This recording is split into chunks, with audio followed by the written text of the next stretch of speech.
Hello friends, मैं हूं शिप्रा और आप सभी का स्वागत है मेरे यूट्यूब चैनल में। तो फ्रेंड्स, आज का जो वीडियो है वो है बच्चों के लिए। क्लास 4 का ये चैप्टर है आवर मदरलैंड, एनसीईआरटी की बुक है। और इस चैप्टर में इंडिया के बारे में बताया गया है कि इंडिया के किस एरिया में, किस डायरेक्शन में कौन कौन से फिजिकल डिवीजन्स है, कौन कौन से स्टेट्स के बारे में बताया गया है और इंडिया की क्या विशेषताएँ हैं, इस बारे में बताया गया है। तो चलिए ये वीडियो स्टार्ट करते हैं। अगर मेरा ये वीडियो बच्चों को अच्छा लगे, बच्चों की समझ में आए ये वीडियो, तो मेरे वीडियो को लाइक, सब्सक्राइब और शेयर ज़रूर करें। और मैं आगे और भी अच्छे अच्छे चैप्टर्स लेकर आती रहूँगी। आप कमेंट सेक्शन में ज़रूर लिखकर बताएं कि आपको कौन सा चैप्टर पढ़ना है। तो फ्रेंड्स, ये चैप्टर पढ़ने से पहले इंडिया का एक मैप ज़रूर रखें अपने पास। मैप रखने से काफ़ी अच्छी समझ बढ़ जाती है और समझने में काफ़ी ज़्यादा आसान हो जाता है कोई भी चैप्टर ज्योग्राफी का। 50% चीज़ें जो है वो आप मैप के थ्रू ही समझ सकते हैं। तो चलिए स्टार्ट करते हैं ये पहला chapter. Let's start the video. Motherland, okay, start करते हैं। India, officially the Republic of India, Bharat गणराज्य, is a country in South Asia. It is the 7th largest country by geographical area, the second most populous country with over 1.37 billion people and the most populous democracy in the world. Okay? तो बच्चों यहाँ क्या बताया जा रहा है कि हमारा जो इंडिया है उसे रिपब्लिक ऑफ इंडिया कहा जाता है। क्यों? Republic means what? हमारा जो इंडिया था वो पहले गुलाम था। किसका गुलाम था? अंग्रेजों का गुलाम। तो अंग्रेजों से जब आजादी मिली तो उसे हम रिपब्लिक बोलते हैं, क्योंकि पब्लिक तो पहले से ही रहती थी लेकिन वो गुलामी में जीती थी।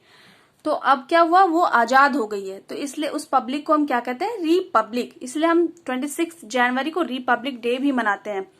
ठीक है, यानी कि लोकतंत्र, जहाँ पे हम जैसे वोट देते हैं, वोट में कौन हमारे स्टेट का मुख्यमंत्री बनेगा, कौन हमारे देश का प्रधानमंत्री बनेंगे, वो सब हम ही तय करते हैं। हम जो पब्लिक है इंडिया के, जो आम आदमी जिसे कहते हैं, वही तय करते हैं। इसीलिए हमारे इंडिया को क्या कहा जाता है? रिपब्लिक कहा जाता है। ठीक है, इसे भारत गणराज्य कहा गया है। गणराज्य मीन्स गणों का राज्य, गण मीन्स आदमी, आदमी का राज्य। ये कंट्री जो क्या है वो इंडिया, वर्ल्ड के मैप में अगर देखा जाए तो इंडिया जो है वो 7th largest country by area इसको बोला गया है। और ये किस डायरेक्शन में लोकेट करती है? साउथ एशिया में। साउथ एशिया यानी अगर हम एक वर्ल्ड मैप देखें तो साउथ, यानी कि जैसे मैंने अभी बताया, साउथ नीचे की ओर, साउथ और ईस्ट में पड़ता है, ये साउथ ईस्ट में। ठीक है, तो यहाँ इस डायरेक्शन में आपको मिलेगा इंडिया। ठीक है, तो यहाँ तुम समझ गए कि इंडिया कहाँ पे स्थित है? साउथ एशिया में। उसके बाद आते हैं यहाँ पे जो पीपल रहते हैं, जो यहाँ की आबादी है, जनसंख्या है, वो है 1.37 बिलियन पीपल, यानी कि लगभग 137 करोड़ लोग जो है वो इंडिया में रहते हैं। बाकी और भी लोग, इंडिया के लोग विदेशों में भी रहते हैं। And the most populous democracy in the world, democracy जो कि मैंने अभी बताया, लोकतंत्र, गणतंत्र, उसे डेमोक्रेसी कहते हैं। It is ample natural resources, इनके पास बहुत सारे नेचुरल रिसोर्सेज है। जैसे कि हमें कहा जाता है ना इंडिया को कि ये कृषि प्रधान देश है, यानी कि यहाँ पर बहुत ज्यादा फसलें उगती हैं, खाद्य पदार्थ बहुत ज्यादा होते हैं, खाने बहुत ज्यादा, माइंस बहुत ज्यादा है। India has great diversity in its physical features, climates, cultures, languages, etc. हमारे इंडिया में काफी अलग अलग तरह की डाइवर्सिटीज हैं, भिन्न भिन्न प्रकार के, बोलते हैं ना, इनका कल्चर बहुत अलग है, इनके लैंग्वेजेज, वहाँ के जो वातावरण होते हैं, मौसम होते हैं, उनमें काफी ज्यादा भिन्नताएं हैं। कहीं कहीं पे आप देखेंगे कि साउथ में गर्मी होती है, उधर ठंड का मौसम बहुत ही कम देखने को, रेयर मिलता है। जैसे हमारे यहाँ नवंबर दिसंबर, नॉर्थ इंडिया में अगर आप देखें, नॉर्थ और ईस्ट में, तो नवंबर दिसंबर जनवरी जो होता है काफी ठंड होती है। लेकिन अगर साउथ और वेस्ट में जाएं तो वहां आपको ठंड नहीं मिलेगी, वहां उस टाइम भी गर्मी ही रहती है। तो इस तरीके से हुआ ना, हम इंडिया के ही है लेकिन अलग अलग क्लाइमेट्स देखते हैं कि वहां पे अलग क्लाइमेट्स है। कुछ जगह के फिजिकल फीचर्स, यानी कि कहीं पे पहाड़ होते हैं, कहीं पे प्लेन्स, मैदान होते हैं, वो हम आगे के चैप्टर में भी पढ़ेंगे कि हमारे इंडिया के कितने फिजिकल अलग अलग हैं। वो 5 फिजिकल जो है फीचर्स अलग अलग होते हैं। ठीक है, लैंग्वेजेस अलग होती हैं, कल्चर्स अलग होते हैं। Unity in diversity is the tradition of the Indian people of India. Okay, लेकिन क्या बोला जाता है कि इतने सारे डाइवर्सिटी के बाद भी, इतने सारे जो भिन्नताएं हैं उसके बावजूद भी यूनिटी यानी कि एकता जो है वो ही जो है मेन ट्रेडिशन है हमारे इंडिया के पीपल का। हमें कभी भी ये नहीं कहते कि हमारे लैंग्वेज अलग है, उनसे हम क्यों ऐसे करें, ऐसा कुछ नहीं है। हम सब एक है, ठीक है। यानी कि हमारा भारत जो है वो एक है, चाहे कल्चर अलग हो, चाहे लैंग्वेजेज अलग हो, but unity in diversity is the tradition of people of India. Okay, चलिए अब आते हैं लोकेशन पे। Okay, location, India is situated in the southern central part of Asia. The mainland India is bounded by the Indian Ocean on the south, the Arabian Sea on the west, and the Bay of Bengal on the east. Okay. अच्छा, यहाँ हम देख रहे हैं एक India का map, यहाँ देखते हैं, ठीक है। ये देखिए, ये इंडिया का मैप है। तो यहाँ क्या बोल रहा है कि जो ईस्ट पार्ट है, मैंने अभी बताया ना आपको कि ये जो साइड है वो ईस्ट पार्ट है। तो ये जो ईस्ट पार्ट है ना, वहां ये बे ऑफ बंगाल यानी कि बंगाल की खाड़ी, ये बहुत बड़ी सागर होती है। इंडिया की जो अधिकतर नदी बहती है ना वो बंगाल की खाड़ी में आकर गिरती है। यह है ईस्ट पार्ट में। अच्छा, वेस्ट पार्ट में कौन सा सागर है? वहां है अरेबियन सी। आप देख पा रहे हैं, ये है अरेबियन सी। ये जो पूरा नीला नीला ब्लू ब्लू देख रहे हैं ना, ये पूरा समुद्र से घिरा हुआ है। तो ये हो गया बे ऑफ बंगाल और ये हो गया अरेबियन सी, ठीक है। ईस्ट में बे ऑफ बंगाल, वेस्ट में अरेबियन सी। अब चलिए नेक्स्ट देखते हैं। India is bordered by Pakistan to the west, China, Nepal and Bhutan to the north, and Bangladesh and Myanmar to the east. अब वो भी देख लेते हैं। बोल रहा है क्या कि ये हमारे पड़ोसी देश है, ये हमारे क्या है, नेबरिंग कंट्रीज हैं। पाकिस्तान कहाँ है? To the waste. पाकिस्तान को हम किधर देखते हैं? ये देखिए, ये हमारे कुछ वेस्ट जो है स्टेट्स हैं, तो वेस्ट से जुड़े हुए आप देख पा रहे, गुजरात, वेस्ट और नॉर्थ दोनों में है ये पाकिस्तान। गुजरात, राजस्थान, यहाँ पंजाब और यहाँ जम्मू एंड कश्मीर से भी जुड़ा हुआ है पाकिस्तान, ठीक है। तो यहाँ आप नॉर्थ और वेस्ट में जो है वो पाकिस्तान को देखते हैं। अच्छा, इस तरह देखिए, अगर नेपाल जो है वो नेपाल, चाइना, ये सब किधर से लगा हुआ है? ये नॉर्थ से लगा हुआ है। कुछ पार्ट्स ईस्ट से भी लगे हुए हैं, ठीक है। इधर देख सकते हैं बांग्लादेश जो है वो ईस्ट से लगा हुआ है, ठीक है। तो वही ये सब हमारे नेबरिंग कंट्री। इधर श्रीलंका जो है वो नॉर्थ से होकर लगता है। तो ये सब हमारे नेबरिंग कंट्रीज है। North Bangladesh, Myanmar to the east, Myanmar भी ईस्ट में आता है। Sri Lanka and Maldives lie to the south, okay, जो कि हमने नीचे देखा। These are India's neighboring countries. In shape, India is broad in the middle. It narrows down toward the south, forming a triangular peninsula. इसके बाद बोल रहा है कि इंडिया जो क्या है वो बीच से चौड़ा है और ऊपर और नीचे, नीचे जो है हम काफी देखते हैं ना ट्रायंगुलर टाइप में है, पेनिनसुला। ये आप देख पा रहे हैं, इसे पेनिनसुला बोलते हैं। ये जो तीन ओर से जो पानी से घिरा हुआ रहता है ना और एक साइड जो है वो जमीन से, उसे हम क्या बोलेंगे? पेनिनसुला बोलते हैं, ठीक है। हिंदी में उसे बोलते हैं प्रायद्वीप। तो ये ऊपर तीन ओरों से ये नीचे का जो पोर्शन आप देख रहे हैं, स्पेशली जो साउथ का पोर्शन है, उसे हम पेनिनसुला, इंडियन पेनिनसुला के रूप में देखते हैं। यानी कि तीन ओर से है वो जल से घिरा हुआ है और एक जो ऊपर का जो पोर्शन है वहां से वो स्थल से यानी कि जमीन से जुड़ा हुआ है। तो ये हम एक ट्रायंगुलर पेनिनसुला, इसको इस जो पोर्शन है उसे बोल सकते हैं। India has an area of about 32.87 lakh square kilometer. Its length from north to south is about 3,214 kilometer and its width from in east to west is 2,993 kilometers. जो कि अभी मैंने आपको बताया ना कि इनकी जो डिस्टेंस है वो कितने हैं, यहाँ आप देख पा रहे हैं।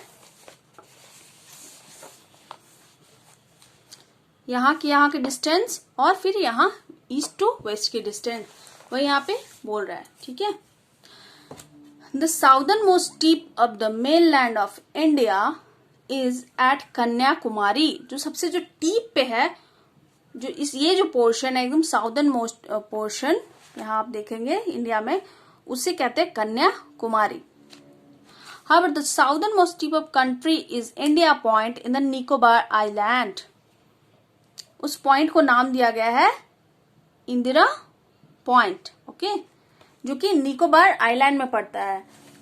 आइलैंड भी पढ़ेंगे ना हम अभी। निकोबार एक यूटी है, हमारा यूनियन टेरिटरी है, जो कि यहाँ पे आप देख पा रहे हैं, ये एक आइलैंड है, ये सबसे बड़ा आइलैंड है। यहाँ पे बहुत सारे छोटे छोटे आइलैंड पाए जाते हैं, इसको जोड़ के एक बड़ा आइलैंड इसको बना दिया गया है। तो इसी पॉइंट को यहाँ पे जो हमारा इंदिरा पॉइंट जो दिया गया ना, वो इसी आइलैंड को बनाया गया है, यानी कि निकोबार आइलैंड पे।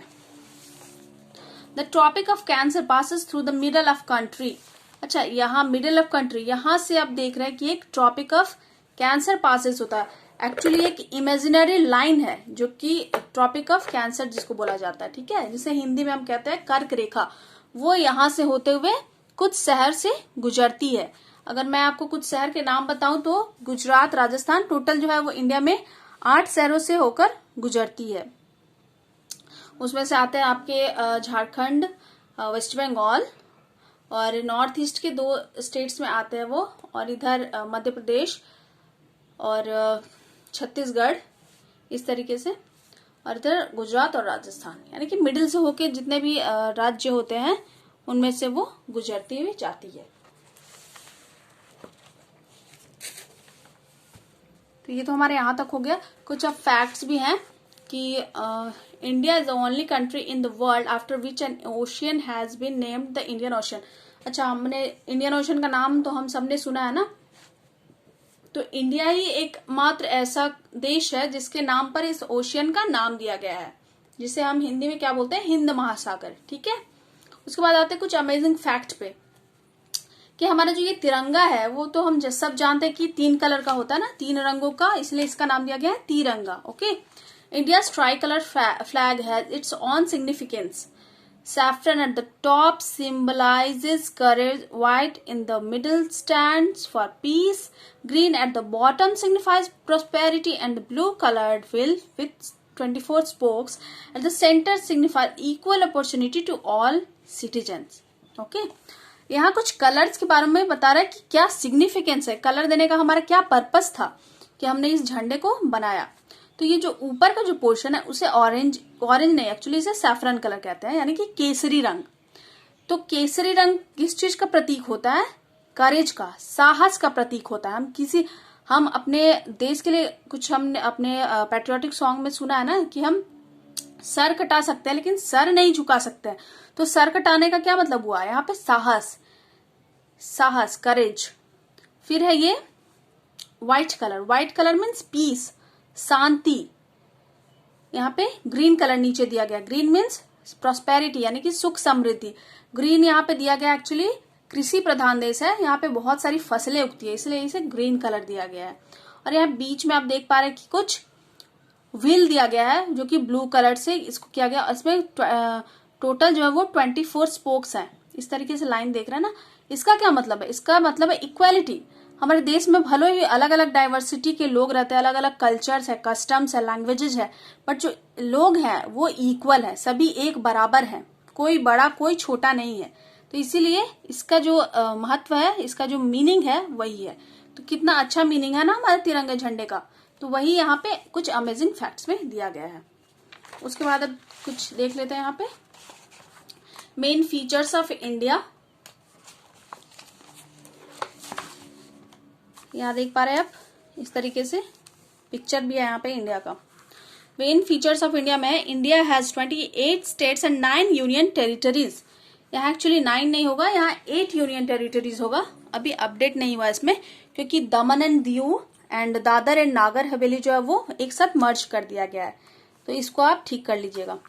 The land surface of it region, it has high mountains, plateaus, hills, extensive plains and desert. इसका क्या मतलब हुआ, रीजन टू रीजन मतलब एक अलग क्षेत्र से लेके एक अलग क्षेत्र तक जो है इंडिया, उसमें काफी सारे वेरिएशंस है, काफी अलग अलग फिजिकल डिविजन्स है। जैसे कि कहीं पे माउंटेन्स है, कहीं पे प्लेट्यूज है, कहीं पे हिल्स है, कहीं पे प्लेन्स है और कहीं पे डेजर्ट है।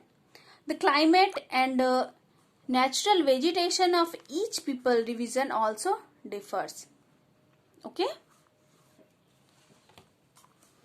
क्या यहाँ पे क्या बोलना चाह रहा है कि जैसा क्लाइमेट होता है ना, उसका उसी तरह का खान पान होता है, उसी तरह का लोगों का रहन सहन हो जाता है।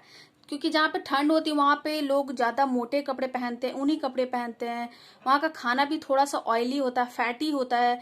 फिर जहाँ पे गर्म होती है वहां पे लोग पतले कपड़े पहनते हैं, सूती कॉटन कपड़े पहनना पसंद करते हैं। वहां का खाना थोड़ा सा लेस ऑयल होता है, उसमें फैट कम होता है। वैसे अलग अलग डिफर करता है। On the basis of physical features, climates, natural vegetation and the way of living of the people, India can be divided into 5 physical divisions. उसी पे जो है इंडिया को अलग अलग यानी कि 5 फिजिकल डिविजन्स में डिवाइड किया गया है। जैसे the northern mountains, the northern plains, the western desert, the southern plateaus, the coastal plains and island. We will study about these features in detail in the coming chapter. ये जो chapter, ये जो divisions है, physical divisions, वो काफी important है। तो इसे ना अच्छे से हम अगले चैप्टर में पढ़ेंगे, क्योंकि इसे ना मैप के थ्रू हमें अच्छे से समझना होगा। अगर मैप इसमें यूज नहीं करेंगे तो हम इसे अच्छे से नहीं समझ पाएंगे। तो नेक्स्ट चैप्टर में हम इसे बहुत ही अच्छे से पढ़ेंगे। अब कुछ वैल्यू पॉइंट यहाँ पे दिए हुए वो भी देख लेते हैं। India is known for its unity despite it's rich diversity, let us preserve the diversity. यहाँ पे बोल रहा है कि इंडिया जो है वो यूनिटी के लिए जाना जाता है, एकता के लिए जाना जाता है, अपने रिच डाइवर्सिटी के लिए जाना जाता है। हमें इन सभी को सहेज के रखना है। उसके बाद Pandit Jawaharlal Nehru was the first prime minister of independent India. Pandit Jawaharlal Nehru जो थे वो हमारे इंडिपेंडेंट इंडिया के फर्स्ट प्रधानमंत्री थे, पहले प्रधानमंत्री थे। और पहले राष्ट्रपति कौन थे? डॉक्टर राजेंद्र प्रसाद। ठीक है, तो बच्चों आज का ये चैप्टर आपको कैसा लगा?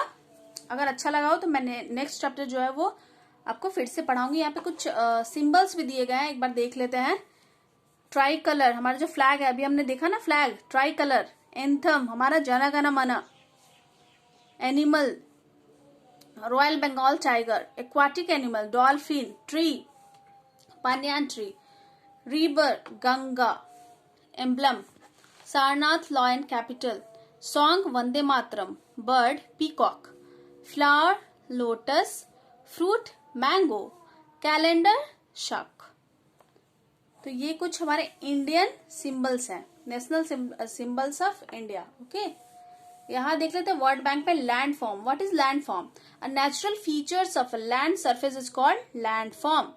Plateaus, land with a large flat top which rises abruptly from the surrounding areas. Okay, जैसे हम लोग पहाड़ देखते हैं ना, पहाड़ से थोड़े से छोटे, थोड़े नहीं काफी ज्यादा छोटे, उन्हें हम हिंदी में बोलते हैं पठार।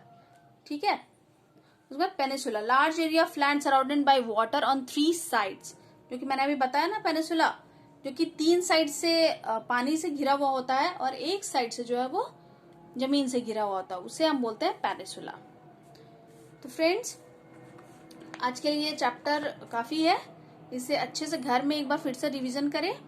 ये बहुत ही अच्छा चैप्टर और बहुत ही इम्पोर्टेंट चैप्टर है। इससे पढ़ के फिर आगे हम बहुत कुछ सीखेंगे और समझेंगे। इसीलिए इस चैप्टर को बहुत ही अच्छे से पढ़ें, और अच्छा लगा हो तो एक लाइक जरूर कर दीजिएगा। तो चलिए दोस्तों, मिलती हूँ नेक्स्ट वीडियो में। तब तक के लिए take care, bye and thanks for watching my video.